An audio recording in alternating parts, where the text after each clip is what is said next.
Good morning, LBHT crew. Good morning, Rogue Nation. Man, me and Hendo be sitting here cracking up before we start this show, man. Your boy, I turned my light around. I don't know why I did that. Your boy Deontay Johnson. We're gonna start with that this morning. But if you guys didn't hear his interview, or he was on a podcast, and he was talking about his time in Baltimore, and I mean, I guess he was being honest. I'll give him that. He was being honest, but they're trying to tell him like, hey man, you need to. The guy was trying to prompt him a little bit, like, yeah, you want to change your answer a little bit, when they ask him a certain question. But we'll go over that. We'll talk about the Ravens draft grade, or not draft grade, the offseason grade. Okay, this isn't coming from us, right? Not yet. I don't know when I want to give my official grade for the offseason. We're nearing the end of it. Training camp's going to start in July. There'll probably be another round of free agency after June 1st. Yep. Right. I think that's when you'll start to see some movement. I think I'll wait until after then to give my official draft grade, but somebody put out a draft grade and we'll talk about it. All right. But who we have here? We got Dr. Cush in the house. What's going on, Dr. Cush? Good morning. Good morning. Michael Akins is good morning. Good morning. What's up? Appreciate you. Grand Rising to Carmelo Moody. Grand Rising. Michael Akins showing love on both channels. Okay. I like that. Salute. Dr. Cush showing love on both channels. Salute to you. Yes. Tori, salute. Says another good day, my good brothers. What do you think about Tomlin calling the Bengals game from the broadcast booth this year? Hey, good for him. Yeah. And he keeps it real. Like he's not biased. He'll tell you the truth. Yeah. So I'm cool with it. Rainmaker showing love on both channels. Salute. Welcome back. He said first day back from vacation. Yeah, welcome back. Yeah. Welcome back. You didn't come back you're not going to work today, are you? You just came back from where you were. Don't go to work. Right. See, that's the rule. That's the thing. If you got the time, don't go back to work on that Monday. If you're coming back on Sunday, go back on Tuesday or Wednesday. All right. If you come back on Monday, go back on Wednesday or Thursday. Give yourself at least a day to recover, because you'll be at work like, I won't be here. I always give myself 2 days. Yeah, that's the idea. I didn't always do that. But when we went to New Orleans a couple years ago, I was like, ain't no way I'm coming back the next day. All right. It was on Martin Luther King weekend too. Oh yeah. So I was like, I mean, I already hate Tuesdays. All right. Now I was like, ain't no way I'm going back on Tuesday. Right. I went back to work on Thursday. I was like, this is perfect. Devin Janelle, konnichiwa. Good morning. Team Raimi showing love on both channels. Salute. Ashley, what's going on, Ashley? Showing love on both channels. Appreciate that. Oh, Michael Akins. I appreciate that. He gave us 2 super chats here. Oh, that's what's up. Thank you. First super chat says, when you have your meetup, need time. I'm in Florida. No doubt. Yeah, we need time. That last one was stressful. It was stressful, but we pulled it off. We pulled it off, but we didn't give ourselves enough time. This time around, if we do it, we're gonna give you all a heads up, because I mean we're gonna need a head count. We're gonna need to know a venue and all that stuff. But definitely, we'll give you some time to coordinate. And thank you. Appreciate the love. Point. Showing love on both channels. Appreciate you. Good morning. This is Rise and Grind, good peoples. Hit the like button, y'all. Listen to Point.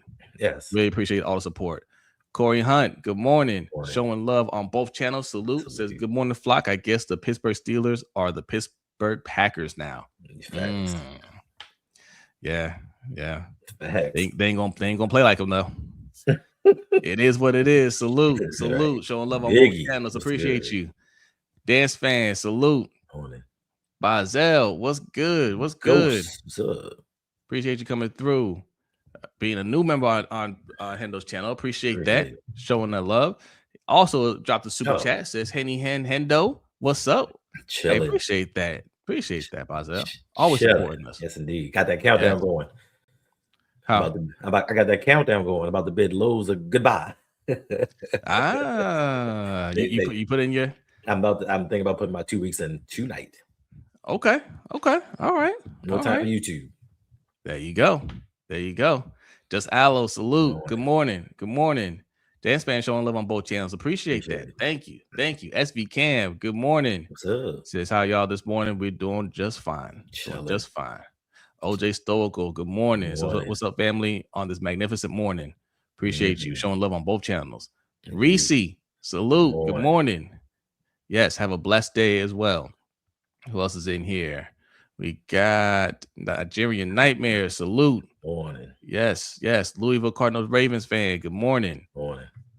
Samuel Banks. Good morning. DDSQ. Salute. We got Aisha Abdullah. Good morning. Appreciate you. Imani. Good morning. Hey, good morning. Meat Mansion. Good morning. I laugh every time I see that name. He's a wild Alfonso boy. Richardson, good morning. Michael Hawthorne, good morning.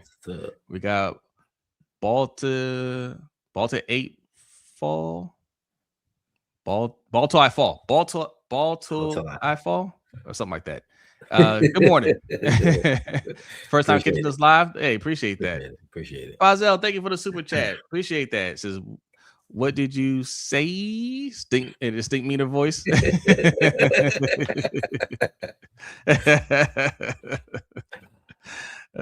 Bring back Elite Crochet. That's what Tackle said. Good morning. D Weezy. Actually catching the morning show live. Hey, look at that. Y'all getting up earlier and earlier. Salute. God's favorite. Salute. Good morning. All right, try to catch everybody here. Joey, good morning. What's up, Joey? Newest like sports, salute. King, salute. Good morning. It's rare I catch y'all live. This something about today. Everybody just it's a good everybody's day. here. You're in Texas. Salute to Texas, man. Indeed. Might go to the Coach. What's up, Coach? Yeah. What's going on, Coach? Stu Wop showing love on both channels. Appreciate you. Let's see. Nation World, good morning. Cousin Davon, good morning. We got Ash Marie. Good morning. Sea Iron Addict, salute. It's good, brother. Big Boy, salute. Morning. Who else? RJ Trap is here. Morning. IB Singh is here. Salute. Don DeWan's in the house. Morning. Yes, Crochet. Co-air. What's good? All right. We'll start it off with this Deontay Johnson thing, man. If you haven't heard it, he was on a podcast and they asked him about what happened in Baltimore when he wouldn't go in the game and they dismissed him. All right, so let me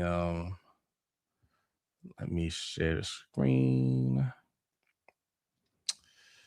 Here it is. All right, here we go. Let me hit this play button. Listen to Baltimore, because that shit all out how that played out, right? Break down what happened, bro. Like in the game? Yeah, bro. Bait went down, got hurt. Like I said, I said what I said. Like you gotta get a detail. It was fourth quarter. Fourth quarter. Okay, fourth quarter, bro. Fourth quarter, 4 minutes. 4 minutes on the clock. 4 minutes on the clock. Yeah. Oh, damn, you remember? Yeah, 4 minutes on the clock, bro. Like I say, Bait went down. They called me, "Hey, we need you." I'm like, no, I don't know, man. I'm like, I ain't gonna go come out. I don't want to pull. And I gave some bullshit excuse. So he's like, all right. Then they talking about I left the game. I'm sitting on the bench like this with my jacket on the whole time. Like, yeah. They looking for me. So I'm like, I'm right here. Yeah. They looking. I'm just finna sit right here, coach. That's when they suspended me. I'm sitting at home the whole time, just chilling. Yeah. This how it is. Like, bring me back, excuse me from team activities.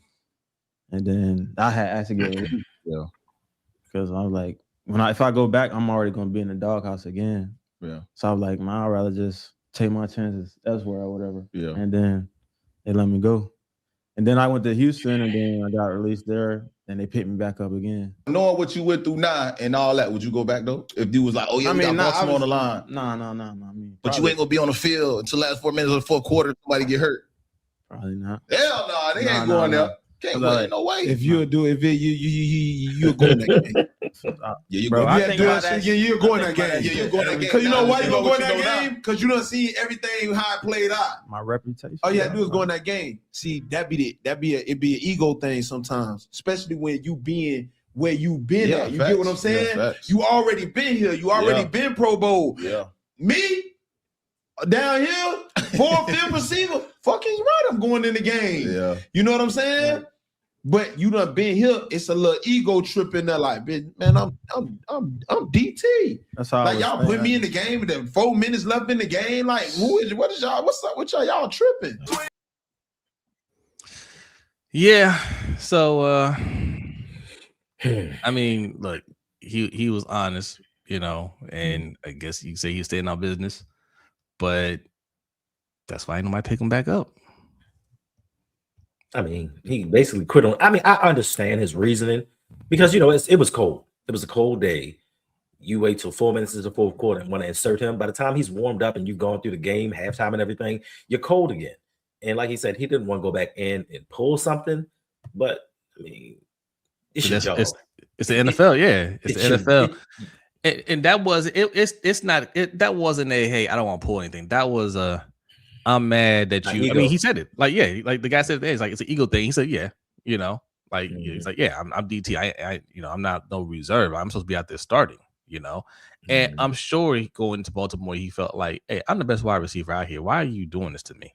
Right. And look, man, there's probably some truth to that. He's probably one of the better wide receivers at the time. Mm-hmm.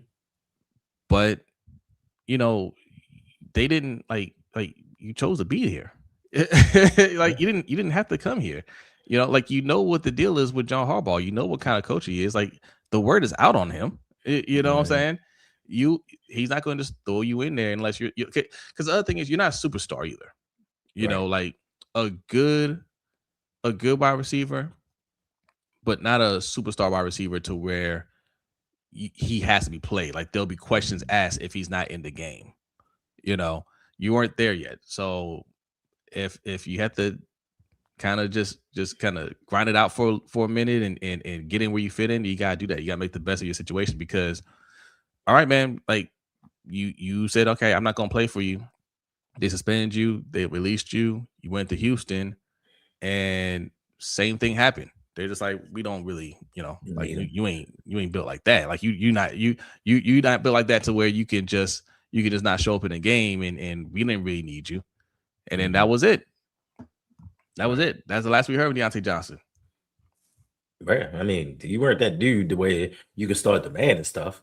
And you come into a situation where you feel like you're one of the better wide receivers on the Ravens, then you know what? Go in there, do it. Next season, you come in and ball out because, you kind of wild your welcome in Pittsburgh. You went to Carolina, did the same thing. Like you're on your last leg. Like there's new talent coming in every season. And as we see now, he's not with his team. And I do think that we traded like a 7th round pick for him because, it was at the time EDC was lauded as a genius, lauded as a genius for making that trade only for a 7th, which backfired on us. And now you're sitting here on podcast talking because you don't have a team to go to because you quit. That's the number one sin in the NFL, quitting on your team. That's one thing that's unforgivable on the football field. So, hey, you played yourself. Yep. Oh, let me go back up here, man. Kobe dropped a super chat. Good morning, Kobe. Appreciate that. Appreciate it. Dropped 2 super chats. He says, when MAGA thinks you're cool, you jump cultural shark. Drake's victory is complete. Why you still making the same music? You said Drake. Kendrick's. Oh, sorry. I had Drake on my mind. Kendrick's victory is complete. Why you still making the same music for kids at 40? I had Drake on the mind when he said you think MAGA's cool. Yeah. I mean, listen, Kendrick, he won the battle. There's no question about that. And look, I want to be sensitive about this because there's some Drake listeners here. Right. Okay. And I don't care. Listen, I mean, we're in our 40s. Well, I'm in my 40s still. I'm still holding on. I'm still holding on. We're at the point now, man. I don't care what you listen to. You like who you like, like enjoy who you enjoy. But yes, it's a rap battle. And Drake got away with one with what's his name? The dude from Philly. I am getting old. Meek. Yeah, he got away with that one. And people was like, oh yeah, you got him, whatever. Okay, cool. Yeah. Try to press his luck with Pusha T. That didn't work out. But you're Drake, you can move on from that. And then you press your luck with Kendrick, and Kendrick just destroyed you. Just take the L. Like that with him. That's where I really started to dislike him. Like before that, I'm just like, no, I don't like Drake, but I don't hate him, Right. But you clearly lost, and now you're suing. What? You sue after you get beat down in a rap battle? Like, no, I ain't with that. And yeah, the MAGA stuff, like he's always been kind of suspect with that, like the people that he hangs out with, you know. So like I've always been like, I don't know, like, but he just likes being around popular people. That's just been his thing. But it does feel a little weird now that he's what 40 or close to 40, and he's still kind of rapping about that, Right. You're in your 20s, like you're just old enough to get into the club type of vibe stuff. It's just like, like you're supposed to have kids and your kids should be getting close to that age now. Right. You gotta rap a little bit more mature now. But when you're rich, you've always had money and you still got money. You grew up. Rich people grow up a lot slower than the rest of us. That's what you're finding out. Rich people mature a lot slower than the rest of us. When you come from money and you don't have to worry about anything, you don't have to grow up. You don't have to start growing up until your 30s. Right. But you know what? It's crazy though. When you said that, I wasn't thinking of Drake. Who? I was thinking, I don't want to say the name because I don't want them coming at me, but I was thinking of the Quickies. Travis's ex, the Quickies. Wait, Naila Quick. Who? Taylor Swift. What? Oh, because she's the ex. They broke up. I don't know, something like that. But she's still a grown ass woman making music for teenage girls. So that's where my mind went. Oh, you're talking about the Swifties, not the Quickies. Yeah, I didn't want to say it because I don't want them coming at me. Yeah, my daughter's a Swiftie. You better watch out. That's what I'm saying. You better watch out. My daughter will get you. The Quickies. Although she hated her last album too. Still making music for kids.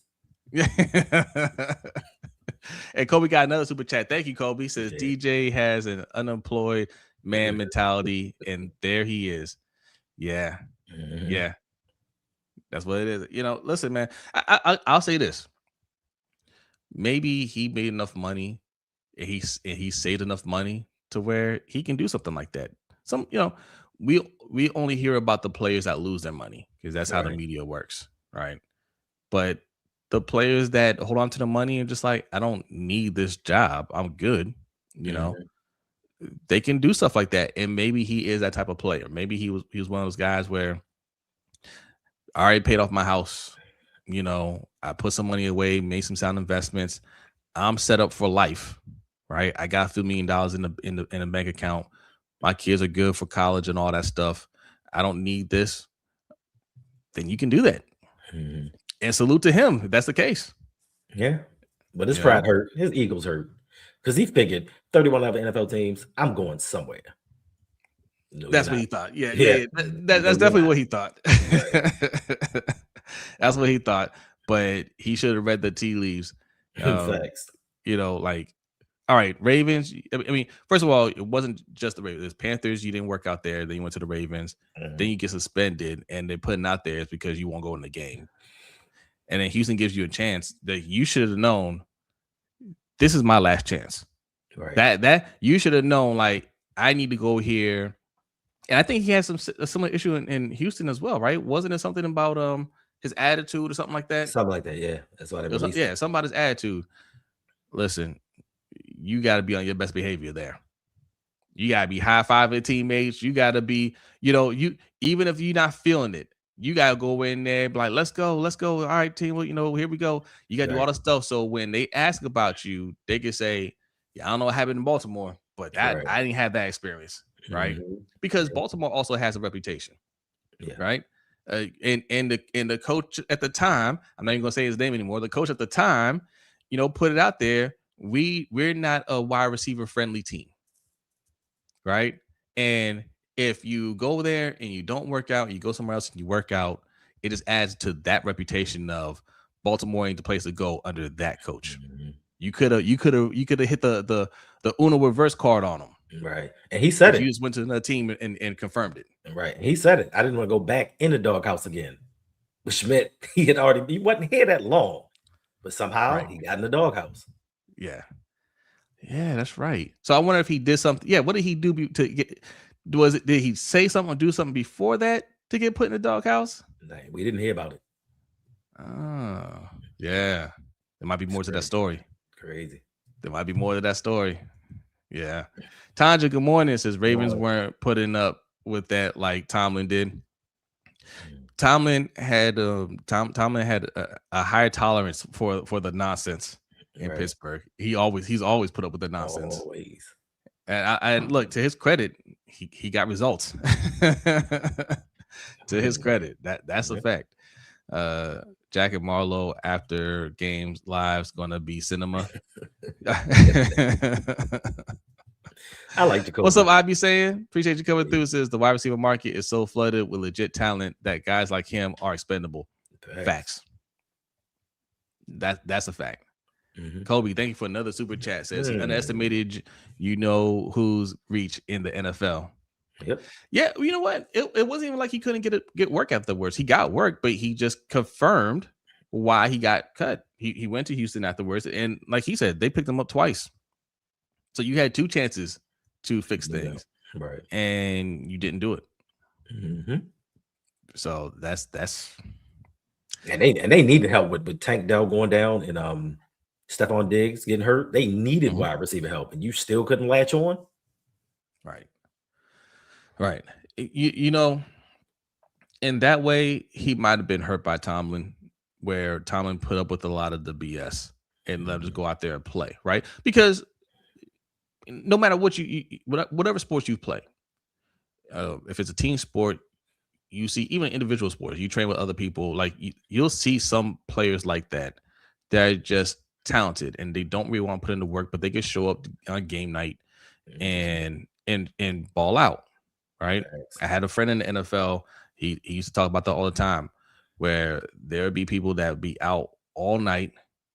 They literally catch a cab to practice, hungover, and they get to practice and they would kill it. Right. Like some people they were able to do that. They could flip that switch. And Deontay Johnson might have been one of those players that's just like, man, I can play. I don't need all this stuff. I get out there and I ball out. And Tomlin let him do it. Until Tomlin replaced him, because the Steelers is a wide receiver factory, and he went to the rest of the NFL and realized that's not how the rest of the NFL works. I got to show up. I got to practice. I got to be a team guy. I got to do all those things or I'll be without a job. I feel like there's a little bit of that going on with him. Right. Right. So, yeah. All right, before we get to this next thing, oh man, 180 people watching. That's what I'm talking about. On a Monday morning. Happy Monday to y'all. Indeed. Appreciate it. Hit that like button if you're new in here. Hit the subscribe button on both channels. Thanks. Lunch Break Hot Take here. Rogue Pod right over there. Also, we got a newsletter. I have a newsletter. We all have a newsletter. Okay, you can find Hendo stuff on the newsletter every week as well. I put the whole crew in there. LBHTShow.com. There's a poll. We put out a poll every Monday. It goes out this afternoon. And the poll question is, which was a bigger upset? The Patriots. Was it the Patriots and the Falcons? The Falcons and the Falcons. And the next one. And then the 28-3 comeback for the Patriots on the Falcons, or Hendo's favorite, the 3-1 comeback on the Golden State Warriors for the Cavs. All right, which was a bigger upset? The Cavs coming back down 3-1, or the Patriots coming back down 28-3? So you can vote on that in the poll that's on the newsletter that comes out this afternoon. All right. That's LBHTShow.com. Go over there, sign up. Let's see. Which one are you laughing at? Yo, Nitro coming here. Wow, son. Nitro, what's going on, sis? I'm new in here. And why is Mr. Hendo's face so bright, like fresh Vaseline? First of all, he called me Mr. He called me not that long ago. Man called me Mr. Wow. We got another super chat from Kobe. Thank you, Kobe. Appreciate it. Man, Kobe's dope, man. Kobe's dope. We appreciate you. Says Keenan Allen would be a good pickup for Lane and Surratt to learn from, who have similar NFL profiles and would provide sufficient coverage for bait. I wouldn't be mad at that, Kobe. Yeah, I wouldn't be mad at that at all. Yep. Keenan can still ball. Yeah. What did he have last year? I think he had 1,000 yards last year. I think he had like 700. Oh, okay. That's the first time in a long time because that man, even when he's hurt, he'll still get you 1,000 yards. Yep. Chargers all-time leading receiver. Yeah, straight baller. I wouldn't be mad at that at all. And yes, he's older, but he could definitely come give you some meaningful snaps. Right. Nation World says once that entitlement start to creep in, that's a sign your career is on the verge of being over. Yeah, that is true. All right, the second thing we wanted to discuss, and this is probably something that would be going to more later in the oh, hold on, okay, there we go. Later in a week, but offseason grades. Bleacher Report gave their offseason grades for the Ravens, and it wasn't too good here. Wasn't too favorable. Let's see what it says here. It says it's difficult to look at Baltimore Ravens and say they're a better team today than they were last season. Okay, that's a quote from Bleacher Report. That's the full article. We can go to the full article, but they got a D. They got a D for 2026. All right. So, I mean, we can read some of it. We can read what they say. We can read what it says here. All right. My thing is this. We're in trouble then. Because if we were an 8-9 team last season and we're worse off now, what are they saying? I wonder what they gave us for a record prediction. Because you can't say that we're a worse team and then give us a better record. Well, Lamar's healthier, so they could say as long as it's like we were saying, right? We always say, hey, without Lamar, the team is a really bad team, right? Mm-hmm. With him in the game, we're a Super Bowl contender. True, but they stated that the core around him was deteriorating, and he didn't have enough. So, or if that might have been another one, because I know if it was them or somebody else also gave us a D and just was like, yeah, we got aging stars that if they can't still produce, this team's in trouble. Let's see what it says here. It's difficult to look at Baltimore Ravens and say they're a better team today than they were last season. John Harbaugh was ousted after 18 seasons and 12 postseason appearances. Jesse Minter is an ideal DNA match for the franchise, but he has to prove himself as an NFL head coach and organizational leader. True. 3-time Pro Bowl center Tyler Linderbaum left in free agency. Baltimore's first-round pick of guard Vega Ione will help offset Linderbaum's departure, but the rookie's inclusion doesn't completely rectify the situation. This is true. Outside of Baltimore's dubious handling of the Max Crosby trade, which ultimately led to the signing of Trey Hendrickson, the Ravens did little to seriously upgrade their roster. I think that's it. Yeah, next to the Bills. All right. What did they give the Bills? What did they give the Bills for the offseason here? They give the Bills a C+, not much better. Right. So all right. Listen, not our words. That's Bleacher Report. How y'all feel about that? How you feel about that offseason grade? What you think, Hendo? It's a bunch of BS. Like you said, with a healthy Lamar, we're a better team. Then you look at the offensive line. Yes, we had Tyler Linderbaum, but we had 2 suspect guards. We've upgraded those 2 positions. Now we have to find a center, but we're not done yet. So we don't know. I will take technically 1 weakness compared to 2. And then that affected Roger Rosengarten, and it affected Ronnie Stanley. So as a whole, the offensive line was a lot worse. We've gotten better depending upon what they do with the center position. Then defensively, we're bringing in a defensive coordinator that's going to get the most and maximize what talent we do have on defense, because Zach Orr just wasn't getting it done. So even if the roster may slightly be a little bit worse, coaching is going to make up for it. We're going to have a new offensive scheme. And for me, that's the most important thing, because every time we get a new offensive coordinator, 2019, 2023, Lamar Jackson wins an MVP. It's like every time they roll out Lamar Jackson for the first time doing something else, these teams can't defend against it, even though 2024, Lamar was just otherworldly. So the roster may be slightly worse, but I think coaching makes up for that. And I just think the more that they gel, and you look at the schedule, being that the schedule's weak, we do have a tough stretch at the end where we have 4 out of 6 games versus divisional opponents. I think it's something we can overcome because, like I did my roster prediction, we can go into the bye 7-0. And then we face, I mean, we can go to the bye 7. We can start off 7-0. Then we play Buffalo. You know, we'll see what happens with that. But there was also an article. We're going to win that. We're going to win it. But there was also an article from the Bill side talking about Joe Brady is a better offensive coordinator than Jesse Minter is a defensive coordinator. Okay. Where? Okay. But we'll see. Week 8, we will see. Yeah, we'll find out. We'll find out. I don't see that, but we'll find out. But you know, D is too harsh of a grade. Had he went C plus, I would have said that's fair. I think we are having a better offseason overall than that. But every point that they brought up was valid. Every point they brought up is valid. You didn't address the center position. That's not a nothing move. Right. That's not nothing.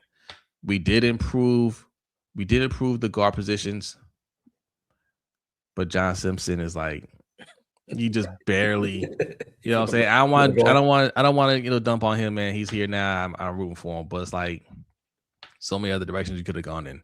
Right. And Wenger is a rookie, These other players are rookies, and we're doing the projection thing like, oh, well, they're going to be better. We think they're going to be better. With Wenger, we have a very, very, very strong feeling that he'll be better, right? So that's fine to project there. But everywhere else, it's like, we'll see. And there are a lot of question marks on the offense. We lost Charlie Kolar and Likely. We brought in 2 rookie tight ends. We'll see. Keaton Mitchell gone. We got a rookie. We got rookie running back. I know we got other running backs on the team. We got Justice Hill. We got Rasheen Ali. So it's not that big of a deal. We still got Derrick Henry. That's our main back. Right. So I feel good about them.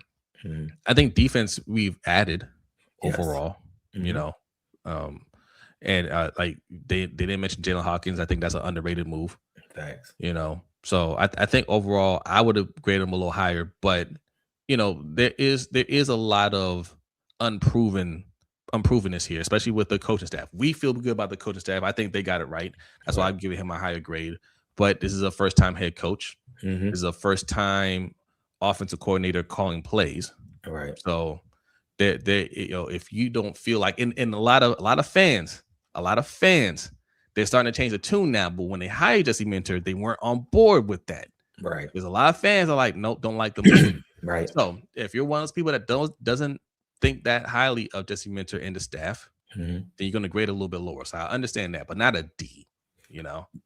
Right. And to your point, like with the tight end position, we did lose Kolar, we did lose Likely, but that's only 300 and some yards that I do believe that those 2 rookies can make up for. More importantly, since they're doing projections, we're projecting to have Nnamdi Madubuike back for a full season. That helps out. We signed Calais Campbell. That helps out. We traded for Trey Hendrickson. That helps out. So so one of the weaknesses was our defensive line. And now that could possibly be a strength. Since we're doing projections, overall, that's better. And yes, Declan Doyle is a first-time play caller. But that's why they also brought in Joe Lombardi, because he's experienced. So there are certain things to kind of circumvent, and everything is projection. We won't know until they get out on a football field, but since they're doing projections, D is a little bit harsh. Now, you can say they may not have the star power that they once did because some people left or they traded away some people, but overall, they've gotten younger, they've gotten faster, they've got people that fit this system. Even when we had Todd Monken, we had players that didn't quite fit the system that we were running. So now we're all in on everything that we're doing, and we're just asking players to do what they're specifically supposed to do. We're not asking them to compensate and do more. And I think defensively, they're going to be better. Like you state all the time, Marlon Humphrey is not as bad as he was last season. I think with defensive coaching and being put in the right position, Nate Wiggins is going to have a better season. Malachi Starks is in the second year. Mike Green is in the second year. Now they're acclimated to the speed and the physicality of the NFL. And with better coaching, they've got to play better. Like, they can't be any worse than they were last year. So overall, I think the rookies growing up, and with some of the rookies they brought in, the wide receiver room, there's competition. So now we have guys that are going to compete. We threw for 2,900 yards last season as a team overall in 17 Yeah. games. You know what I mean? You cannot tell me with the guys that we brought in with specific roles that this offense is not going to be better. Yes, Ioane is a rookie, but Andrew Voorhees played like a rookie. You can't get any worse. Yeah. John Simpson, but Johnson, you're right about John Simpson. John Simpson, I don't, again, I hope he plays better this year. Coach thinks he's going to play better this year. I have a feeling he'll play better. He's going to be on a better coach team, but like, again, like we're using Dwayne Ledford as a plot device for every for everything wrong that's going on, and he's gonna fix everything, and he's not that, right? Like I hope he can fix some of John Simpson's things, and John Simpson is a better player than Voorhees and Falele. That's why I say, like, we did upgrade, but man, like, John Simpson came off his worst season ever last year. So no, while we got better, I don't feel great about it. You know what I'm saying? Right. Venga, I do feel great about that. I do. And as a unit, I feel like they're going to play better, but they still need to address that center position. And you can't just throw just anybody in there, especially what we have on the roster now. A lot of unknowns, and the things that we do know, like Danny Pinter, it ain't great. All right. So they had to figure that out. It was somebody was saying something last week. I don't know. I didn't hear him, but they said Coach Ledford was speaking, and he was talking about the center position, and he didn't mention Bullock. I don't know if that was a thing or something. Oh, yeah, I didn't hear that part of it, but yeah, I don't even know if they see Bullock as a center. I don't know. Like, we put him in there, but he's not a center. He's a guard, right? So they might try him out there, but like they might have already tried him out and said, nah, that ain't the spot for him. But we haven't gotten that information yet. Kobe, thank you for another super chat. Says, can't tell me Bleacher Report stories aren't AI generated at this point.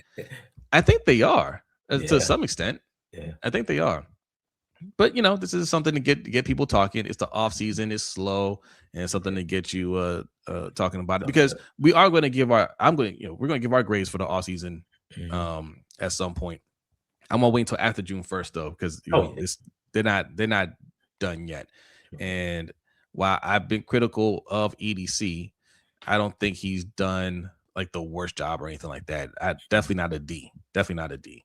C+ or a B, I would say right now. But that's at this point of the offseason. I want to give him the whole offseason to see what he's going to do, because I feel like he is going to figure something out at the center position.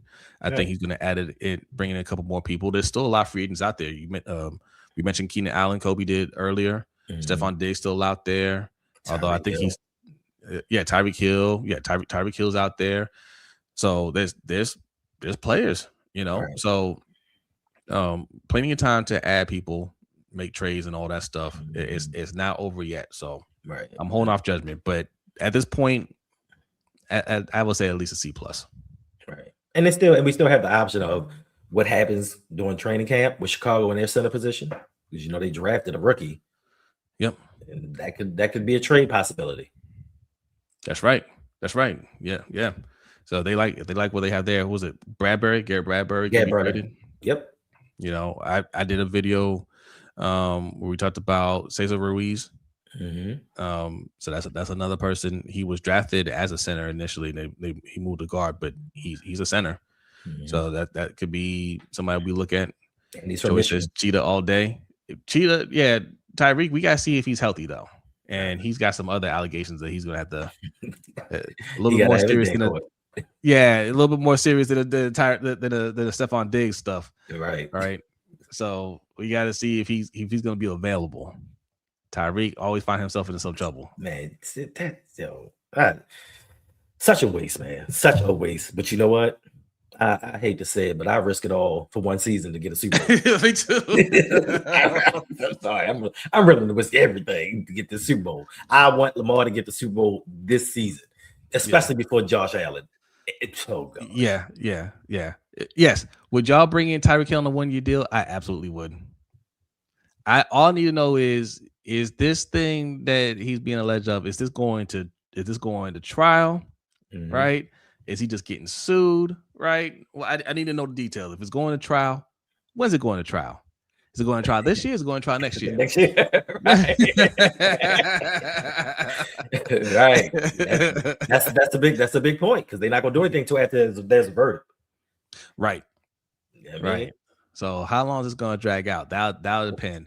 If that person's just looking for some money, all right, go ahead and pay that off, and then we'll talk. Right. Right. But hey, as she said, terrible. It's the business. It is. It's the business. It is. And I'm not even using them the first half of the season. You go ahead and rest up, bro. We're going to unleash this speed close to the playoffs. Like, we're going to surprise people because they're not going to have film on him with Baltimore.